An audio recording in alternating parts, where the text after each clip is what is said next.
नमस्कार बच्चों, मैं Ashok Kumar student point consultancy से। तो राजस्थान स्टेट की फर्स्ट राउंड का रिजल्ट जारी हो गया है। कल राजस्थान स्टेट की फर्स्ट राउंड का प्रोविजनल अलॉटमेंट आया था और आज अलॉटमेंट लेटर डाउनलोड होने लग गए हैं। और कल से आप रिपोर्टिंग, वैसे तो 20 से थी लेकिन अलॉटमेंट लेटर भी लेट डाला है, तो आप कल 21 से लेकर 26 तक आप कॉलेज में SMS एकेडमिक ब्लॉक है वहाँ रिपोर्टिंग करा सकते हैं। अब अपन बात करते हैं राजस्थान में क्या कट ऑफ गई है, उसके बाद आपको क्या डॉक्यूमेंट लेके जाने हैं, इंपॉर्टेंट पॉइंट क्या है, डॉक्यूमेंट में आपको किन चीज़ों को ध्यान रखना है, इसके बारे में आपको बताऊंगा। तो आप पूरी वीडियो ध्यान से सुने। सबसे पहले अपन कट ऑफ की बात करेंगे राजस्थान की, उसके बाद जो इंपॉर्टेंट इंफॉर्मेशन राउंड फर्स्ट की इन्होंने बताई है उसके बारे में बात करूंगा। तो अपन पहले कट ऑफ की बात कर लेते हैं। तो राजस्थान में गवर्नमेंट कॉलेजों की जो कट ऑफ है फर्स्ट राउंड की वो बहुत हाई गई है और जानी भी थी, मैंने इसका आपको पहले भी चर्चा की थी कि राजस्थान में कट ऑफ हाई जा सकती है क्योंकि इस बार रजिस्ट्रेशन की संख्या ज्यादा थी और राजस्थान में ही सबसे ज्यादा क्वालिफाई और हाई स्कोर के बच्चे हैं नीट के अंदर। तो जनरल कैटेगरी की बात करें गर्ल्स के अंदर, बॉयज के अंदर, तो बॉयज के अंदर जनरल कैटेगरी में 13,375 रैंक तक कॉलेज मिला है। कौन सा? बांसवाड़ा। गर्ल्स के अंदर भी 12,808 पे बांसवाड़ा लौट हुआ है क्योंकि सबसे लास्ट में यही कॉलेज है, लास्ट ईयर की ओपन हुई ये कॉलेज है। तो 13,000 पे और 12,000 पे नई कॉलेज मिल रही है राजस्थान में, तो आप समझ सकते हैं कितनी कट ऑफ हाई गई है। ईडब्ल्यूएस की अपन बात करें फर्स्ट राउंड में तो 15,195 तक कॉलेज मिला है लड़कों को और 15,328 तक लड़कियों को कॉलेज मिला है और इसमें बांसवाड़ा लौट हुई है। ओबीसी के अंदर बात करें तो 13,689 पे लड़कों को कॉलेज मिली है, गर्ल्स को 13,700 पे अलॉट हुई है, इसमें भी बांसवाड़ा अलॉट हुई है। एमबीसी की अपन बात करें तो एमबीसी में 21,194 तक कॉलेज मिला है बॉय को, गर्ल्स के अंदर ये 24,080 रैंक तक गया है। और डूंगरपुर के अंदर इसमें डूंगरपुर कॉलेज मिला है इस रैंक पे। एससी की अपन बात करें तो 89,070 रैंक पे बॉयज की इसमें क्लोजिंग रैंक है, 89,070 ऑल इंडिया रैंक पे कॉलेज मिला है, इसमें बांसवाड़ा लॉट हुआ है। गर्ल्स के अंदर भी 89,526 तक कॉलेज मिला है, इसमें भी बांसवाड़ा लॉट हुआ है। एसटी की अपन बात करें तो एसटी बॉयज के अंदर 95,435 और गर्ल्स है वो 95,406, इसमें भी लास्ट में बांसवाड़ा लौट हुआ है क्योंकि बांसवाड़ा सबसे लास्ट में भरी गई कॉलेज है क्योंकि लास्ट ईयर की ओपन हुई कॉलेज है और अभी कैंपस इसका नया है कि स्टाफ की भी कमी है। उसके बाद भी कट ऑफ राजस्थान की इतनी हाई गई है। तो इसमें अब देखते हैं सेकंड राउंड में कितनी सीटें इसमें बचती है, कौन बच्चे रिपोर्टिंग नहीं करवाते हैं और कितनी सीटें सेकंड राउंड के लिए आती है, उसके अकॉर्डिंग फिर मैं आपको बताऊंगा कितनी क्या कट ऑफ जा सकती है। अब अपन बात करते हैं सेमी गवर्नमेंट की। तो सेमी गवर्नमेंट की कट ऑफ भी मैं आपको बता देता हूँ क्या गई है। सेमी जो पेमेंट सीटें होती है गवर्नमेंट कॉलेजों में तो उसकी भी अपन बात करेंगे। तो जो फर्स्ट राउंड में सेमी गवर्नमेंट कॉलेज है, जो पेमेंट सीटें होती हैं राजस्थान के अंदर, तो उसकी भी अपन मैं बात करता हूँ, इसकी भी कट ऑफ मैं आपको बताऊंगा। तो अब सबसे पहले अपन जनरल कैटेगरी की बात करें तो इसके अंदर बॉयज के अंदर 46,831 रैंक तक कॉलेज मिला है, गर्ल्स के अंदर 46,399, ईडब्ल्यूएस के अंदर 55,357 तक पेमेंट शीट मिली है, गर्ल्स के अंदर 55,434, ओबीसी के अंदर 47,192 और गर्ल्स के अंदर 46,977, एमबीसी के अंदर 71,896 तक पेमेंट शीट मिली है और गर्ल्स के अंदर 82,923, एसी के अंदर 3,18,468 और गर्ल्स के अंदर ये 3,31,214 तक एससी कैटेगरी में कॉलेज मिला है। अभी पेमेंट शीट की मैं बात कर रहा हूँ। एसटी के अंदर 2,49,871 और गर्ल्स के अंदर बॉयज की है 2,49,871 और गर्ल्स की अपन बात करें एसटी कैटेगरी में तो 2,49,789 तक पेमेंट शीट मिली है और इसमें कुछ बोल लीजिए बढ़ भी सकती है क्योंकि भी जो एनआरआई सीटें हैं वो खाली रह जाती है तो लास्ट में पेमेंट शीट में ट्रांसफर होती है, तो इसमें भी थोड़ा बहुत बदलाव रैंक में हो सकता है। फिर इसकी जो डिफरेंस है उसके बारे में भी मैं कल एक वीडियो बनाऊंगा कि लास्ट ईयर किस स्टेट पे ऑल इंडिया रैंक पे कॉलेज मिला था और स्टेट रैंक क्या थी, दोनों में डिफरेंस की अपन बात करेंगे। अब बात करते हैं क्या डॉक्यूमेंट आपको चाहिए, कैसे आपको अलॉटमेंट लेटर डाउनलोड करना है, क्या डॉक्यूमेंट आपको वहाँ रिपोर्टिंग के समय ले जाना है, तो इसकी अपन बात करेंगे। तो आप जो अलॉटमेंट लेटर है राजस्थान जो वेबसाइट है काउंसलिंग की, इसमें डाउनलोड कर सकते हैं। यहाँ से आप प्रिंट अलॉटमेंट लेटर का ऑप्शन है, यहाँ पे आप अपने रजिस्ट्रेशन नंबर और जो पासवर्ड आपने सेट किए थे फॉर्म फिल करते समय, ये आपको अलॉटमेंट लेटर डाउनलोड करना है। फाइनल प्रिंट आउट भी आपको साथ में लेके जाना है, फर्स्ट पार्ट का प्रिंट आउट भी आपको लेना है और जो चॉइस फिलिंग की है उसका प्रिंट आउट भी लॉक हुआ प्रिंट आउट आपको लेके जाना है। सबसे पहले जो अलॉटमेंट लेटर है वो बता देता हूँ किस तरह आपको पेमेंट करना है, और कैसे अलॉटमेंट लेटर मैंने अभी बताया, यहाँ से जाके आप अलॉटमेंट लेटर डाउनलोड कर सकते हैं। तो अलॉटमेंट लेटर डाउनलोड होगा तो कुछ इस तरह का परफॉर्मा अलॉटमेंट लेटर का है, ये इस तरह का अलॉटमेंट लेटर निकलेगा। तो ये मैंने किसी बच्चे का अलॉटमेंट लेटर निकाला है, तो ये राउंड फर्स्ट में कॉलेज अलॉट हुई है। तो अब आपको कहाँ जाना है, academic block SMS medical college Jaipur में आपको जाना है। 26 अगस्त लास्ट है, पेमेंट की 2 बजे तक आपको पेमेंट करना है। इसमें जो बच्चों को जो भी कॉलेज अलॉट हुआ है, गवर्नमेंट अलॉट हुआ है, प्राइवेट अलॉट हुआ है या पेमेंट शीट हुआ है, तो आपने जो सिक्योरिटी फीस जमा की है उसमें से ट्यूशन फीस में से माइनस करके जो बचाव अमाउंट है ट्यूशन फीस का, जैसे आपने ये प्राइवेट का कॉलेज अलॉट हुआ है किसी बच्चे को तो उन्होंने 5 लाख रुपए सिक्योरिटी फीस थी और ट्यूशन फीस उनकी 26,75,000 है, तो इसमें से ये 5 लाख रुपए माइनस हो जाएंगे। इसी तरह पेमेंट शीट का है, जिन बच्चों ने 2 लाख रुपए जमा की थी तो 9,57,171 रुपए पेमेंट शीट का है, तो बचा हुआ जो अमाउंट है 7,57,171 रुपए वो आपको ये अकाउंट है, इसमें नेफ्ट और आरटीजीएस करना है। यूपीआई इसमें ऑप्शन नहीं होगा, यूपीआई से आप पेमेंट नहीं कर पाएंगे, नेफ्ट और आरटीजीएस ही आपको बैंक से करवाना पड़ेगा। अगर आपके पास नेट बैंकिंग है या चेक है तो आप बैंक के थ्रू भी कर सकते हैं। अगर आपकी पर्सनल खुद की नेट बैंकिंग है तो बेनिफिशियरी ऐड करके आप ये अकाउंट बेनिफिशियरी में ऐड करिए और इसमें जो अमाउंट है ट्यूशन फीस माइनस करके बचा हुआ, सॉरी सिक्योरिटी फीस माइनस करके बचा हुआ अमाउंट है ट्यूशन फीस का, वही आपको जमा करना है। अभी हॉस्टल की फीस है वो सभी आपको जो करने की जरूरत नहीं है, जब आप कॉलेज फाइनल कर लेंगे तो हॉस्टल फीस आपको कॉलेज में जमा करनी है। अभी आपको ट्यूशन फीस जमा करनी है, हर अलॉटमेंट लेटर के अंदर अकाउंट नंबर लिखे हुए हैं, उसी अकाउंट में आपको जो बचा हुआ अमाउंट है tuition fees minus security fees minus करके ट्यूशन फीस का जो बचा हुआ अमाउंट है वो आपको जमा करना है। और ये अकाउंट नंबर दिए हुए, इस पे आपको नेफ्ट, आरटीजीएस और आईएमपीएस की सुविधा आपको मिलेगी। इसमें आप नेफ्ट कर सकते हैं, आरटीजीएस कर सकते हैं और आईएमपीएस कर सकते हैं। अब बात करते हैं उसके बाद ये इस तरह का एप्लीकेशन शीट निकलेगी, इसमें नाम, एप्लीकेशन आईडी जो आपके रजिस्ट्रेशन नंबर है, कैटेगरी आपकी कौन सी है, AWS है तो आपको यस करना है, नहीं है तो आपको इसको खाली छोड़ना है, डीओबी लिखनी है, नीट का स्कोर है, कितने परसेंटाइल है, स्टेट मेरिट कितनी है, ऑल इंडिया रैंक कितनी है, फिजिक्स केमिस्ट्री बायो के मार्क्स निकले हैं 100 में से कितने आए हैं, कब आपने पासिंग की, तो ये ईयर ऑफ पासिंग लिखना है। इसका टोटल आपको तीनों सब्जेक्ट का यहाँ टोटल करना है, कितने, जैसे 300 नंबर है तो 300 में आपके कितने इसमें परसेंटेज आए हैं, कितने मार्क्स आए हैं, उनका परसेंटेज टोटलिंग यहाँ पे लिखनी है। और ये पासिंग ईयर आपको लिखना है, इंग्लिश तो आपने पास किए तो उसमें यस करना है। उसके बाद सब्जेक्ट आपको नेम लिखना है, कौन कौन से सब्जेक्ट है, 10-2 के परसेंटेज है वो आपको लिखने हैं। और ये अदर एलिजिबिलिटी क्राइटेरिया में जो आपने सिलेक्ट किया था 1 से लेके 9 तक का जो ऑप्शन था वहां पे आपको जो भी डॉक्यूमेंट आपने लगाया है, जैसे मूल निवास यहाँ आता है, जो राजस्थान के बच्चे हैं तो उन्होंने लगभग 1 या 2 नंबर का ऑप्शन एलिजिबिलिटी क्राइटेरिया में सिलेक्ट किया है, तो वहां आपका मूल निवास लगेगा, तो मूल निवास आपको इसमें लेना है, घबराने की आपको जरूरत नहीं है। सिग्नेचर या नोडल ऑफिसर के होंगे तो ये प्रिंट आउट और ये अलॉटमेंट लेटर आपको नोडल सेंटर आपको लेके जाना है जो एसएमएस मेडिकल कॉलेज है वहां पे। अब बात करते हैं डॉक्यूमेंट की, तो ये चेक लिस्ट है, जो भी डॉक्यूमेंट आपको है इसमें यस नंबर करना है, इसको जो सीक्वेंस वाइज है तो इसमें क्रम दे रखा है, उसी क्रम से आपको डॉक्यूमेंट सेट करने हैं और एसएमएस में आपको लेके जाने हैं। तो ई ट्रांजेक्शन रिसिप्ट है जो आप पेमेंट करेंगे ट्यूशन फीस का, उसकी रिसिप्ट आपको लेके जानी है। तो यहाँ जो चीज आपके पास है उसको यस करना है, पेज नंबर जैसे ये फर्स्ट में तो 1 नंबर पेज हो गया, फिर ये रिमार्क है इस पे, वहां पे आपके चेक नोडल सेंटर में जो नोडल अधिकारी होंगे डॉक्यूमेंट वेरिफिकेशन करेंगे वो चेक करेंगे इसको, रिमार्क कोई डॉक्यूमेंट में कमी होगी तो रिमार्क डाल लेंगे।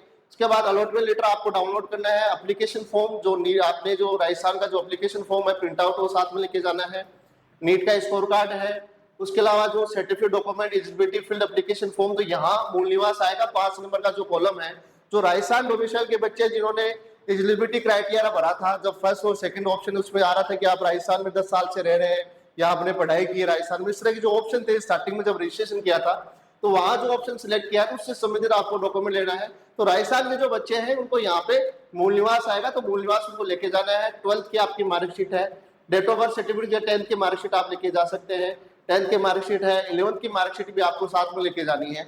और 11th की मार्कशीट में एक इंपॉर्टेंट पॉइंट मैं आपको बता देता हूँ, जिन बच्चों ने कोरोना में कोविड के समय जो 11th पास की थी, जिनको जो प्रमोट का सर्टिफिकेट दिया था स्कूल से, जिनकी मार्कशीट जिनको नहीं मिली हुई है और प्रमोट का सर्टिफिकेट है उन बच्चों के पास, तो जहां से आपने 12th पास की है वहां से स्कूल के लेटर हेड पे आपको स्कूल से अपने जो सब्जेक्ट है फिजिक्स केमिस्ट्री बायो वो मेंशन करवाने हैं कि मैंने स्कूल से 11th पास की है और मेरे 11th के अंदर फिजिक्स केमिस्ट्री बायो है, इस तरह का स्कूल के लेटर हेड पे आपको लिखवाना है, स्कूल के प्रिंसिपल और सील साइन लेटर हेड पे आपको करवाना है, और वो परफॉर्मा आपको साथ में जो लेटर हेड है वो आपको वहाँ रिपोर्टिंग के समय आपको ले जाना है।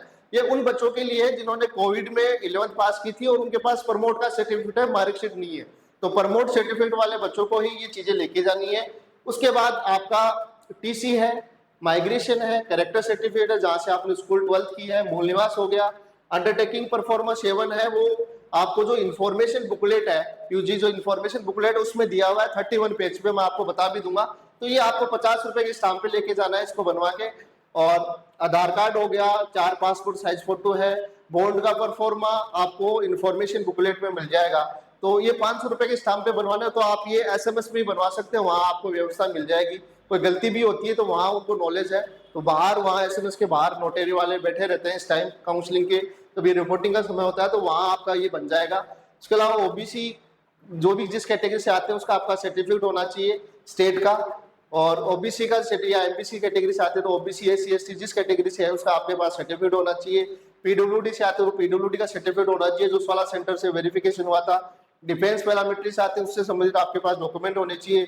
ईडब्ल्यूएस कैटेगरी है तो ईडब्ल्यूएस होना चाहिए, एनआरआई डॉक्यूमेंट है तो एनआरआई के डॉक्यूमेंट आपके पास होने चाहिए, और एड्रेस प्रूफ पेरेंट्स का आप आधार कार्ड वगैरह लेके जा सकते हैं। तो ये सारी चेकलिस्ट है, वहाँ इस पे आपके कैंडिडेट के सिग्नेचर हो जाएंगे, और यहाँ नोडल जो ऑफिसर है जो डॉक्यूमेंट चेक करेंगे उनके सील साइन और डेट यहाँ पे वो लिख देंगे। तो ये सारे डॉक्यूमेंट है, ये आपको लेके जाने हैं। जो भी आप ट्यूशन फीस का पेमेंट करेंगे उसका ट्रांजेक्शन का अमाउंट आपको लिखना है, रेफरेंस नंबर लिखने हैं और उसकी डेट वगैरह आपको लिखनी है। तो जो डॉक्यूमेंट आप है उसको आपको यस करना है, जो डॉक्यूमेंट आपके पास नहीं है वो नो करना है। जिस कैटेगरी से आप आते हैं वहां पे आपको यस करना है, जो आपसे संबंधित डॉक्यूमेंट है उसी पे आपको यस करना है। बाकी ये चेक है वो नोडल ऑफिसर करेगा ऑफिस यूज के लिए, आपको इस पे टिक नहीं करना है, ये काम उनके लिए है। आपको तो ये जो लाइन है यस नो वाली इसी में आपको टिक करना है। तो ये सारी चीजें हैं। अब मैं बात करता हूँ, एक इन्होंने इंफॉर्मेशन डाली है इंपॉर्टेंट, उसके बारे में मैं बात करता हूँ वेबसाइट पे। तो इन्होंने ये नोटिस डाला है जो बच्चे रिपोर्टिंग करेंगे, तो इसमें क्या है उसके बारे में बता देता हूँ एक बार आपको।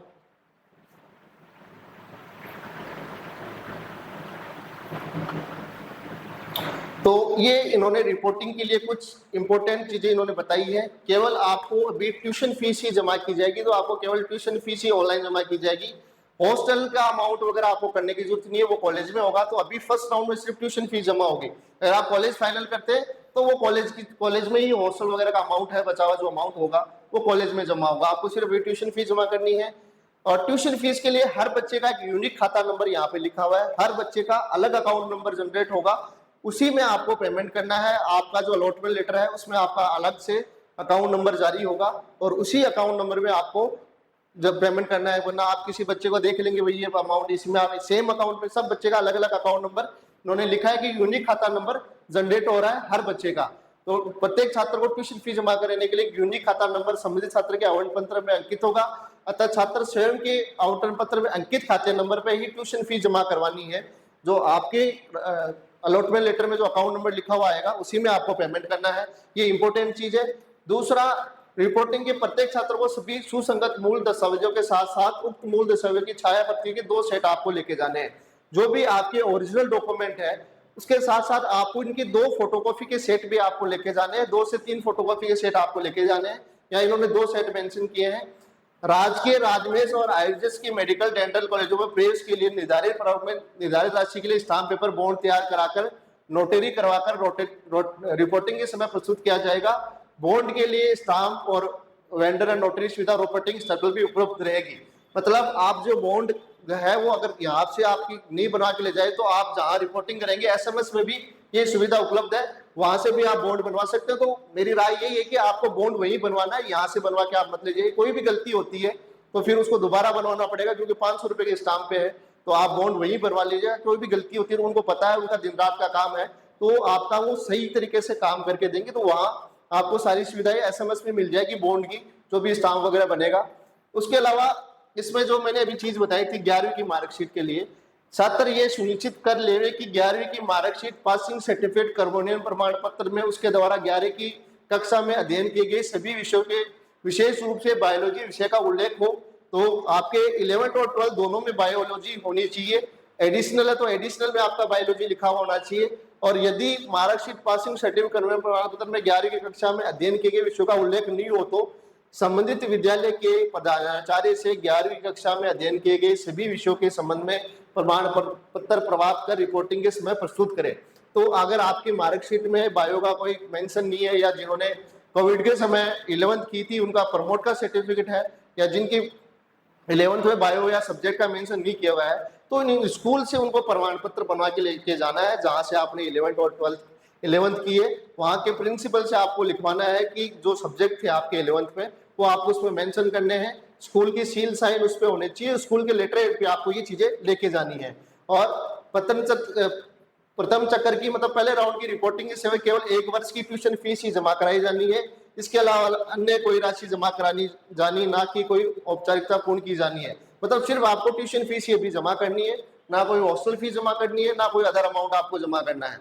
उसके अलावा यदि किसी मेडिकल कॉलेज के प्रतिनिधि के द्वारा किसी प्रकार की गैर कानूनी मांग की जाती है, कोई भी अमाउंट आपसे मांगा जाता है, तो रिपोर्टिंग के समय परेशान किया जाता है, तो छात्र द्वारा एकेडमी ब्लॉक के अंदर कमरा नंबर 114 है कमरा नंबर, उसमें आप संपर्क कर सकते हैं। अगर आपकी कोई भी रिपोर्टिंग के समय कोई भी परेशानी आती है, या कोई भी प्राइवेट कॉलेज का कोई भी कॉलेज आपसे अभी हॉस्टल फीस या ट्यूशन अदर फीस जमा करवाने के लिए मतलब बाध्य कर रहा है, तो यहाँ आप कमरा नंबर 114 में शिकायत कर सकते हैं। तो 11th के लिए इंपॉर्टेंट पॉइंट है, 11th जिन बच्चों ने कोविड के समय की थी, प्रमोट का सर्टिफिकेट है, तो उनको इन चीजों का ध्यान रखना है।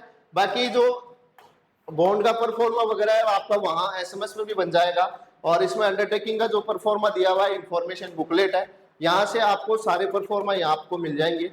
तो इसमें आप निकाल सकते हैं। अंडरटेकिंग जो परफॉर्मा है 50 रुपए के स्टाम्प पे आपको बनवा के लेके जाना, आप एसएमएस से भी बना सकते हैं, और यहाँ जहाँ आपकी नोटरी की सुविधा है आसपास के क्षेत्र में, वहां से भी आप बनवा के लेके जा सकते हैं। तो ये सारी चीजें थी। इंफॉर्मेशन बुकलेट में आपको जो भी परफॉर्मा है वो दिया हुआ है, एक बार मैं बता भी देता हूँ आपको।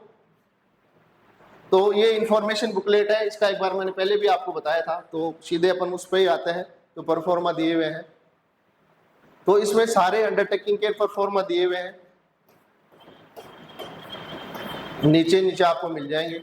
एनआरआई है, जो भी जिसका एफिडेविट आपका आता है, डिफेंस से है, उसके सारे तरीके के परफॉर्मा इसमें दिए हुए हैं।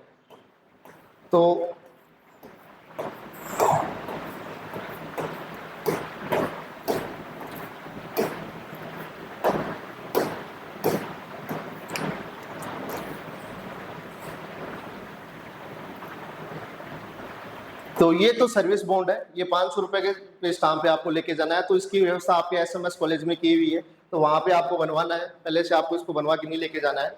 उसके अलावा जो अंडरटेकिंग इसमें दिया हुआ है परफॉर्मेंस 7 है, इंफॉर्मेशन बुकलेट में आप निकाल सकते हैं, इसको आप यहाँ से बनवा के लेके साथ जा सकते हैं। तो इसमें कुछ इतना खास नहीं है, आपका नाम आ जाएगा, एज आ जाएगी, फादर्स नेम आ जाएगा, और आपको जो कॉलेज मिला उसका नाम आ जाएगा, यहाँ आपके सिग्नेचर हो जाएंगे, नाम आपका आ जाएगा, एप्लीकेशन नंबर आ जाएंगे, यहाँ नीचे मदर फादर के किसी भी गार्जियन के यहाँ साइन हो जाएंगे। तो ये आपको 50 रुपए के स्टाम्प पे बनवा के आपको लेके जाना है।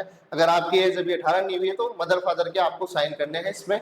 अगर 18 साल से, अगर माइनर है 18 साल से नीचे है, तो ये 50 रुपए के स्टाम्प पे ये परफॉर्मा आपको लेके जाना है। ये इन्फॉर्मेशन बुकलेट में मिल जाएगा। अदर परफॉर्मा भी आपको मिल जाएंगे, पैरामिलिट्री डिफेंस से रिलेटेड सारी चीजें यहाँ पे दी हुई है। तो ये सारी इंपॉर्टेंट चीजें थी। कट ऑफ आपको मैंने बताया, इंपॉर्टेंट डॉक्यूमेंट के सारे मैंने आपको बताए हैं। कोई भी काउंसलिंग से संबंधित आपकी दिक्कत आती है, आप अगले राउंड में काउंसलिंग हमसे करवाना चाहते हैं, तो यूट्यूब पे डिस्क्रिप्शन में हमारे नंबर दिए हुए हैं, और कोई भी समस्या आपके डॉक्यूमेंट से रिलेटेड आ रही है तो आप कॉल करके पूछ सकते हैं। आगे भी आपको मैं जानकारी देता रहूंगा। चैनल को लाइक करें, शेयर करें, जिससे आपको इस तरह का अपडेट मिलता रहे। धन्यवाद, थैंक यू।